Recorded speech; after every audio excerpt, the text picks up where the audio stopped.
Alright, I know this is a big box, but don't let its size fool you. There's only 3 DVDs in here, and I don't think any of them are limited edition. So, yeah, I'll probably have other uses for a box this size. Let's see.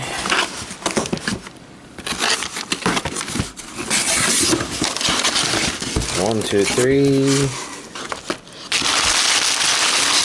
Nothing else in there. Okay. And then we got this package.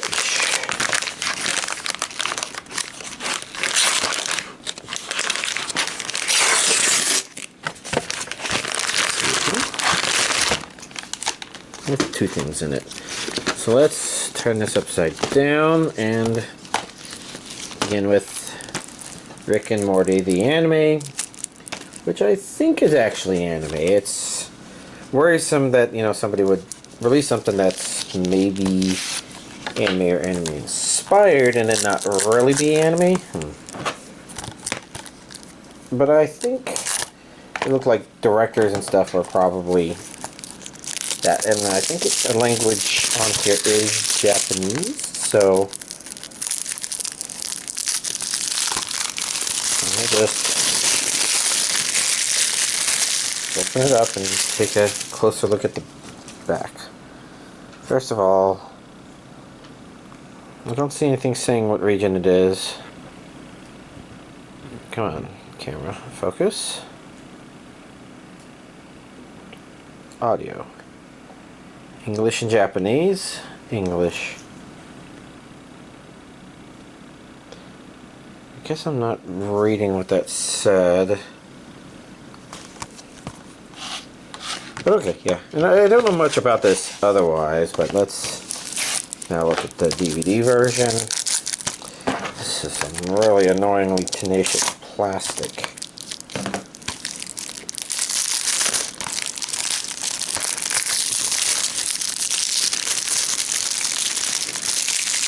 And the DVD feels weird. Maybe it's just that I've had so many Blu-rays recently that one ginormous DVD release.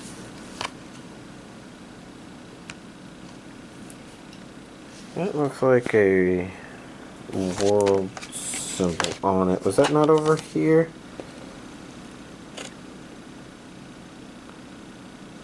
Part of me just wonders if it means it's some, you know, region free or something like that. Oh, this one has 2 discs.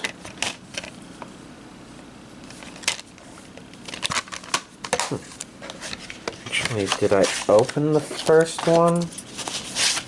Because we had Rick on that. Okay, yeah. Rick meditating. Maybe I didn't look in this one. Well, if y'all were watching this, y'all were probably horrified that I was about to skip doing that. Next up, we have Classroom of the Elite Season 3. Ooh, different underneath the slipcover, which is always nice.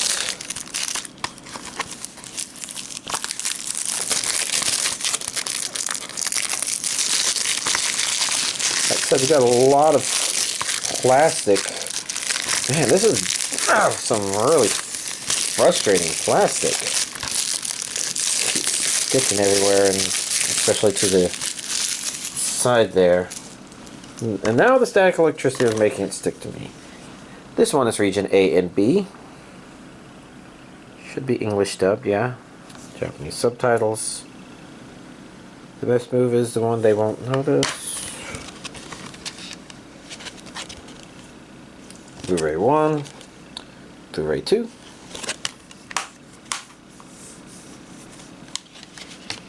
Alright. Next up, Urusei Yatsura Seasons 3 and 4 collection, which I don't think I got these independently of each other.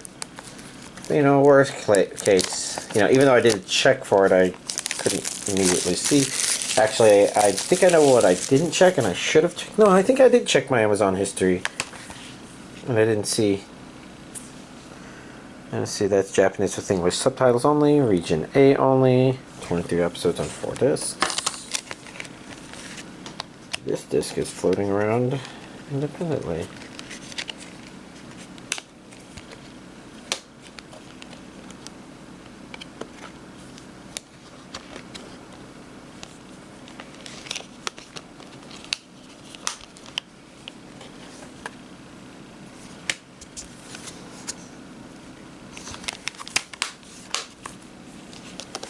Alright, and then last but not least, Naruto Shippuden, Blu-ray Set 6.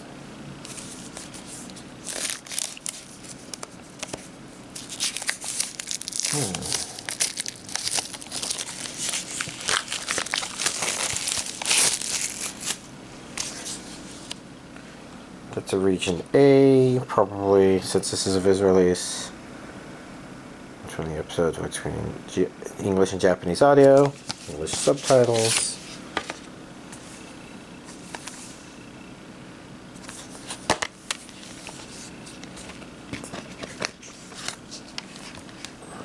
Did mention an art card, which I do believe is this. Thought it felt thin at first. Now here's the stereotypical inserts, which are anime on one side, manga on the other. I do not know why I said it that way. Anime.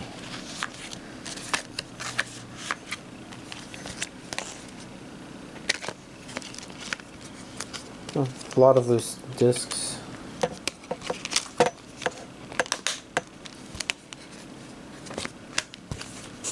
Four discs.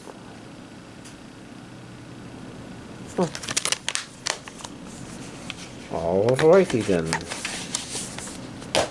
And I know we just flew through it real quick, but here's this week's physical anime collection update. Alright, let's go through this list. Trying to go fast, of course. Solo Leveling with my Friday friend. We finished season 1, so that's episodes 10 through 12, and he's now seen the first 3 episodes of season 2. That's episodes 13 through 15. And I'm gonna have to start calling them that because, you know, that's the way they're numbered on Crunchyroll, and I will have trouble counting above 3. But, you know, overall, fun stuff. I think it's an okay end to the first season, but I really think it starts taking off in the second season, probably because I think there's a couple things going on, and one of those is, while I'm not feeling season 2 as being definitely faster, it feels like its pacing is better, I guess. Not that the first one was bad, but maybe the first one had a slowness to it, but it's nothing too big. Again, you know, I have a lot of appreciation for season 2, and a big part of that is definitely all this setup they've done with season 1. And while it doesn't really feel like setup from a storytelling perspective, in terms of what actually happens in season 2, I feel like season 2 just does a really good job of having, you know, the battles in season 2 are phenomenal. They are, there's nothing lazy about them. When you have two armies fighting each other, you can see that they're all, you know, like CGI, but it's traced, whatever, you know, whatever they're doing, it doesn't feel like it's just throwing things. It feels like everyone is kind of this chaotic in the middle of a lot of things happening. You don't feel like you have a bunch of puppets. You really do feel like, you know, like there's multiple sides fighting, and that's not the only thing it does, but that's like an important thing. So like everything in season 2 really just starts using everything that season 1 set up, including a couple of things that it only set up at the very end. And it just does a good job, and I really appreciate it. Now, we don't see all of that in season 2. You get one really great battle in these first 3 episodes. But it's really, the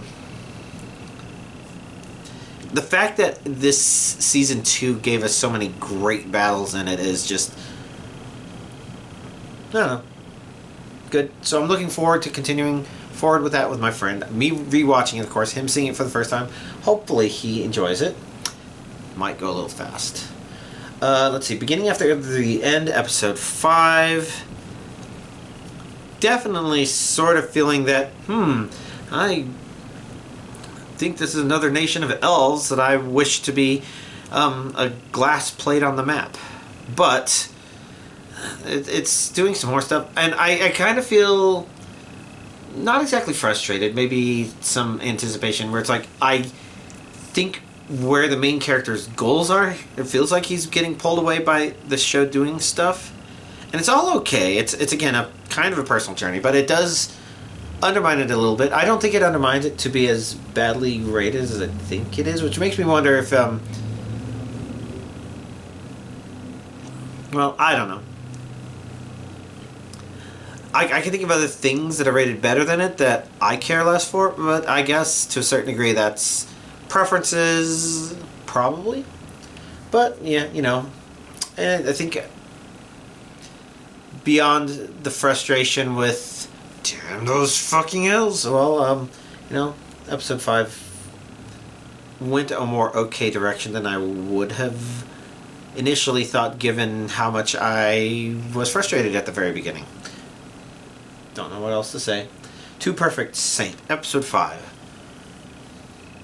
I think it was all entertaining stuff. Do I have anything I can think about in terms of... I do think that the twist that happened at the end feels early. We'll just have to see if it actually is early.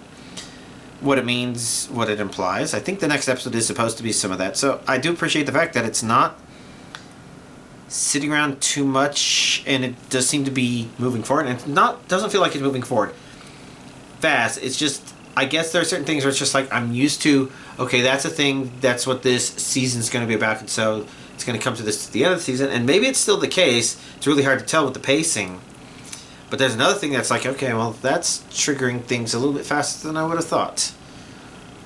But we'll have to see in the next episode how much that really is. I just remember all that being good. And,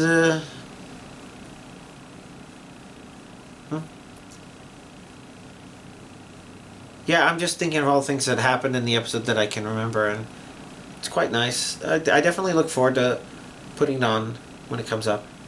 Brilliant Healer's New Life in the Shadows, episode 5. So, again, it had a really bad first episode in my opinion, and it's been okay since then. I wouldn't say it was necessarily ever destined to be great or feel great. There are elements of it that still feel a little, oh, that's convenient, but I have to give this show credit where credit's due. In terms of shows where the character is kicked out of a party but they were really OP, I'd say this one is kind of the most convincing in terms of people not realizing it. And it's interesting because it's not necessarily the most I guess egregious. Like the very first one, Banned from the Heroes Party, so I retired to the countryside, or whatever that one was called. Like that one, it made a lot of sense why it happened, why our main character. But the difference is that character was really, really great, but he wasn't necessarily OP, right? But there's been a lot of follow-up ones where it's like, okay, shield guy, OP. This is the healer, he was OP. You had the Atelier Meister, OP. I'm trying to remember some of the other Kick from the Heroes Party people. And there's definitely a thing where they'd like to make those people OP. But this is the first one where I kind of feel like it makes a little more sense. Like, even with the shield one, it's like, okay, yeah, you're acknowledging that a lot of that stuff is happening. But are you not paying attention to anything? And it's like, yeah, they're not. Even the Beast Tamer one, it's like, okay, yeah, they didn't have any idea. It's like, well, why would they have wanted one? Whereas this one, it's sort of like, the guy hired our main character knowing, hey, you know what, I'm going to start adventuring, I need a healer. So he kind of started from an easy place. And the other side of it is our main character was healing and buffing everybody kind of in secret the whole time. I say in secret, but it's more like, that's just the way he did it. And the thing that's really missing is, why is he so overpowered? I think one character might have mentioned something like, oh, a feat like that could only be done by blank or a saint or something. It's like, maybe that's a foreshadowing of what our main character is. And that's all a bunch of interesting stuff, I would say. Oh yeah, and then that happened at the very end of the episode, and I guess we'll have to see what that means. But, I appreciate the episode for actually doing that, I guess, despite everything else rough about it. Tigonia, episode 4. I mean, I think I enjoy having it on. It's strange because I guess I'm not sure what I should be really wanting from this other than, I guess, this setting to continue to develop. I'm not sure if there's a story developing or something. But yeah, entertaining enough stuff. Apothecary Diary, Season 2, Episode 39. What all happened in this episode? Yeah. Okay. Apothecary Diaries is always great. And it left us with that at the very end, which was great. I don't know if I can say more. I am also 2 episodes behind compared to everybody else watching subtitled. But you know what? I'm fine. I am where I am.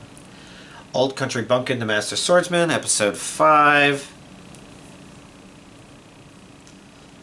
I think okay enough. I think the thing about the episode I liked the most was our main character's somewhat paternal presence, I suppose. Not exactly fatherly, but kind of along those lines where it's just like... Oh, I heard somebody else describing it in a way, and he's not like...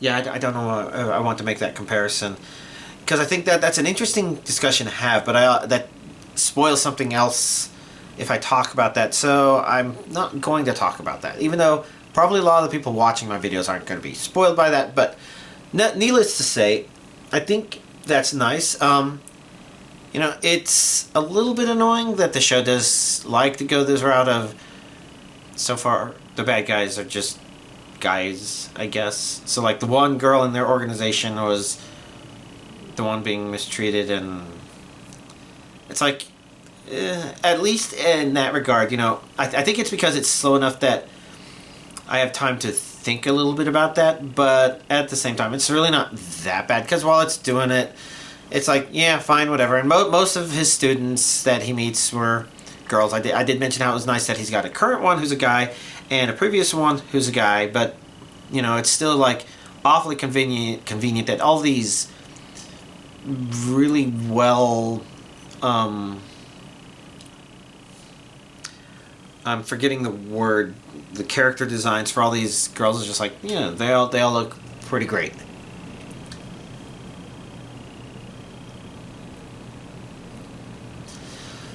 Oh well, it's a thing. It's being enjoyable. I'm the evil overlord of an intergalactic empire, episode 5. Let's see. I guess entertaining enough stuff in this one episode. I have, you know, little complaints here and there, but, you know, it's okay enough. The guide is just weird. Like, the idea is there, but I'm not sure if the idea feels compelling. And to a certain degree, you know, especially since it took itself so darkly serious, for lack of, maybe edgy is a better word for the first episode, I'm not sure. Something there in the first episode, you know, it really isn't leaning on that so much. Like, I guess the guide feeds on negative emotions, but, you know, a lot of it tends to be more silly stuff after our main character's bout.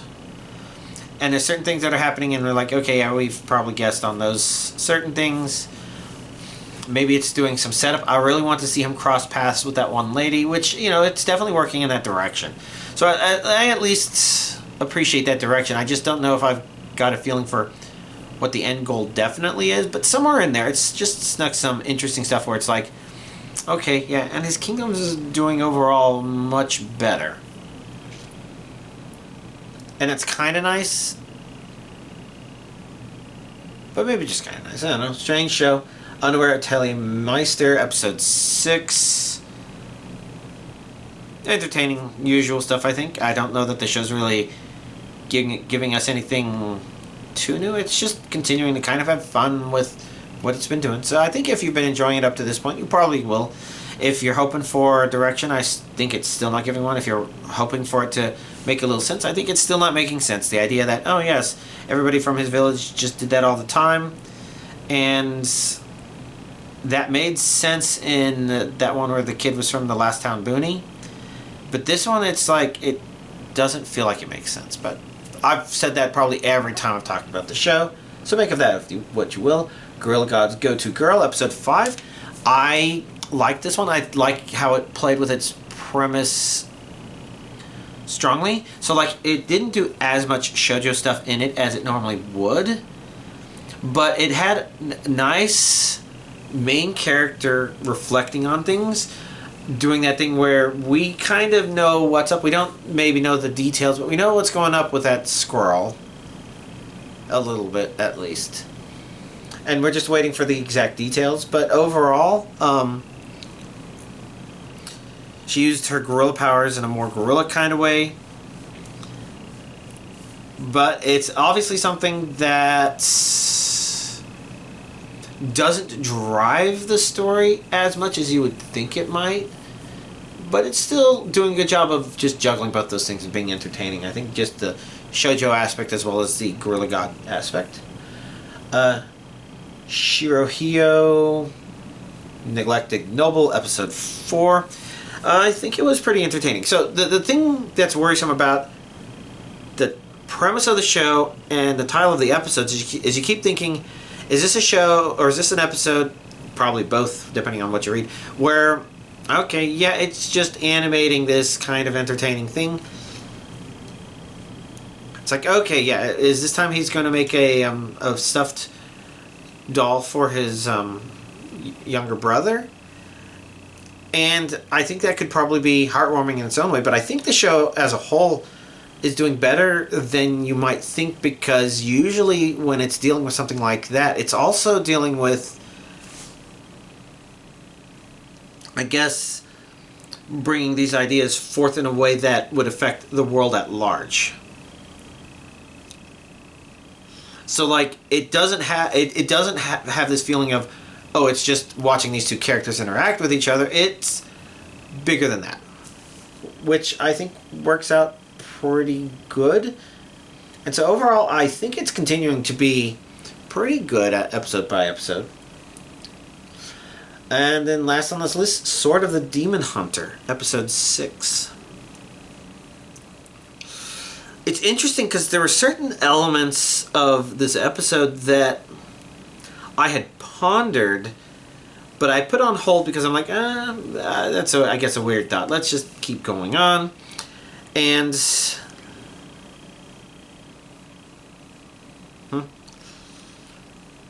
yeah, overall it turned out to be again, Sword of the Demon Hunter kind of looks early on like it's supposed to be a thing where it's just like, here he goes from fight to fight to fight, but it's actually telling story. And I think what it's been doing, it not only works, but it also keeps everything tied a lot closer together than you would think of for somebody who's about to, I say about to, somebody who's destined to be doing this for hundreds of years, according to the stinger at the end of the very first episode. But, I think it was a pleasant little episode. I'm not sure if I would comment more beyond that, because right now I'm having trouble telling what this show's planning to do, because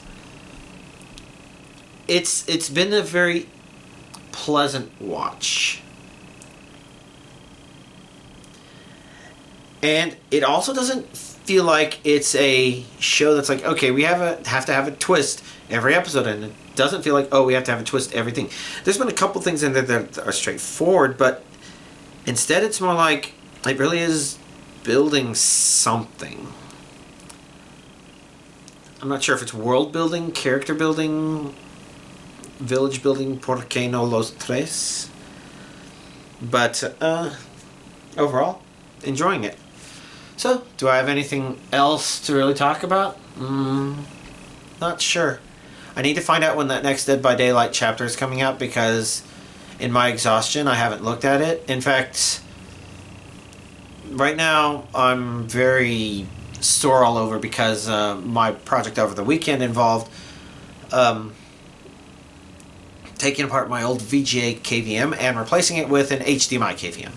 And maybe that doesn't sound too bad, but the main problem is I had switches going to switches, mostly so that I could control everything. So like I have my one display there, and that one was going to both of my main computers, but the older main computer, which doesn't boot anymore and which is barely being used for anything other than DVD rips, that one, doesn't power on anymore.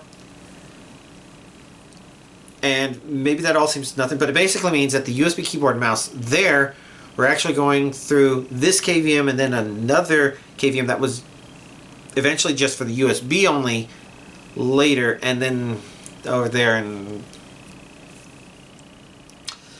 yeah, and I haven't pulled everything out, but I did reach a point where it's like, all right, if I'm going to hook up the new KVM and just simplify things so that the HDMI and the USB goes directly from the KVMs to the things, and I'm no longer using HDMI, VGA, DACs, and ADCs. That's converters between analog and digital, right? If I'm doing that, well, I set up some cables there, but I was now motivated to finish it because they were lying on the floor, and once I started pulling the cables for the main one, I would need to keep going because for the duration of that time, basically I wouldn't be able to use my keyboard on my main computer, which means no main games, no Dead by Daylight, no anime watching on the main computer at least. So there was some strong motivation to do it all in one go, and it's very exhausting wrestling with a bunch of cables that are tangled. And I don't know that the new stuff looks better per se, because while it is conceptually simpler, there is the issue where I made sure to have enough USB and HDMI length to have slack so I could figure out how, and they're 15 feet long. And it's possible 10 foot long might have been sufficient, but it does mean that there is a lot of excess cable. And I've got ideas on how I could maybe make all of that a little bit more organized, but I haven't tried to do that yet, so it is what it is. But the nice thing is I've been able to see the display for one of my computers that I haven't seen in a long time, and I need to work on the other. And those are my two NAS servers, and I don't know if I've ever talked about this to y'all, maybe when I first made them, but I do appreciate being able to go to them and look at them, because I made two NAS servers. I'm like, okay, I need to come up with a name for both of them. And it's like, oh, you know what? Two characters. How about Chocola and Vanilla? And so they're Necropower themed. They just have very simple Necropower backgrounds for when you log in and when you're logged in. And I don't think they're the best wallpapers for when you're logged in. The login screens, those are actually really quite nice. And for the overall concept of that's what the login screens look like. And so then the actual wallpapers look a certain way. I think that works out pretty well. I could probably find better options out there now because those shows have been out for a very long time now. But unfortunately, I still can't see Chocola for some reason. So I have to debug that. But there's a big fucking mess of cables on the ground behind this camera. And yeah, gotta fix that. Oh well. Played with talking to ChatGPT a bit. AI is quite amusing, very entertaining. They've done a good job of going that far. I'm sure it does more than that, but to a certain degree, especially if you're just chatting,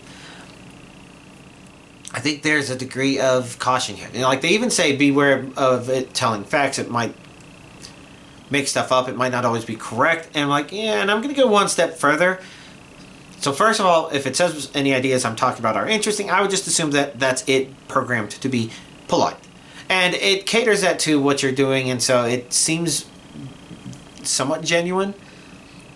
But you gotta be careful, and it's better not to rest on stuff like that. Instead, I think it's really good for bouncing ideas off of for now. If I look into what it would mean to integrate it into work, maybe work I do, I would definitely be curious. But I've definitely seen like the Google search AI say some things. It's like, well, what you're saying is correct in pieces, but in total it is wrong. It's one of those things where, again, I think it's better if you bounce ideas off of it. Looking for things like, oh, can I figure this out? Oh, can I figure this out? Oh, can I figure this out? Interesting stuff, and fun to ask it to make really weird AI images. Nothing too elaborate, nothing to pass off. I'm wondering if people use those to generate like YouTube thumbnails. And while I could do that, I think it's better if I go with kind of these old school YouTube thumbnails that I have, just because I think people have appreciated that little bit of old YouTube vibe that I think I still bring. Not that I expect that to be like phenomenal, but it's maybe cozy. If I were to try to use it there, so I use YouTube's image suggestion stuff, and I deliberately choose any of the images that show the unboxings. But if I don't have that, so if you see a picture of me doing a weird thing, you know, that would be okay. It didn't show me anything from the unboxing. So let's just choose the most presentable image of me, I guess. Like one where I wasn't blinking while talking to the camera or something like that. But it occurs to me that something like that would be a good situation where maybe an AI generated thumbnail would be preferable, just because, you know, y'all see me here talking, but I don't think you'd come here because of me per se. I think it's, you know, it's the overall experience. But then again, I can't help but think that fallback, maybe y'all don't think about it too much, but maybe at the same time it's like, yeah, maybe it feels genuine. Maybe y'all like this because it's genuine, or maybe you like it because you're like, I like his opinions because I agree with him. I can't blame you. You know, sometimes I like listening to somebody talk about something that I really like too, and I go like, mm-hmm. It's also fun when somebody talks about something I hate because they hate it too. But, you know, I don't know. I think at this point I've been blabbering. I'm going to go ahead and wrap this up. Y'all, have a nice week.